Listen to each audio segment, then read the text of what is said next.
గురు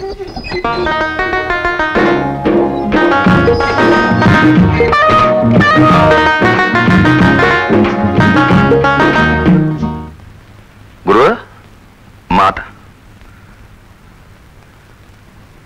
ఈ రాజ్యంలో ఆల్మోస్ట్ ఏమన్నా దొరుకుతారా? నేనేమన్నా బాగున్నా అనుకున్నారా? అది కాదు, ఇక సంసారం చేసుకునేవాడు తప్ప వ్యభిచారం చేసుకునేవాడు ఈ లాడ్జింగ్ లో కాదు కదా.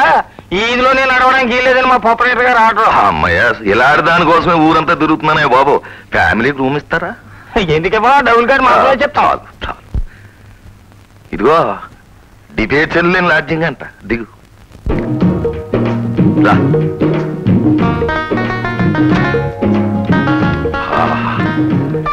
సంవత్సరాలకి వ్యభిచార పక్షంగాను, వ్యభిచారులకి సంవత్సరాల పక్షంగాను ఉంది రూము. ఓహో, తలుపు.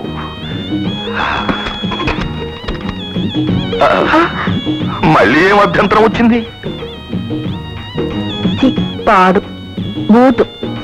ముందు ఆ క్యాలెండర్ తీసేయండి, నాకు సిక్కేస్తుంది.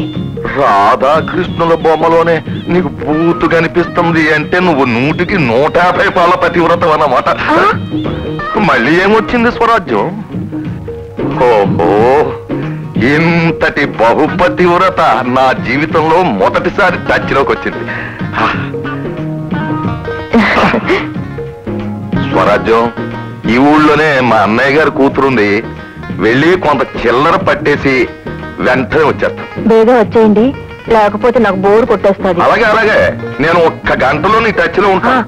వచ్చేటప్పుడు ముఖానికి రాసుకోవడానికి సాయి పసుపు, తలంటుకోవడానికి కుంకుడుకాయలు పట్టండి. అన్ని పతివ్రతల కోరికలు. బయట తాళం పెట్టేళ్ళండి. ఎందుకైనా మంచిది, నువ్వు లోపల గడి వేసుకో. జాగ్రత్త అండి, బయట డిబేసర్స్ ఉంటారు.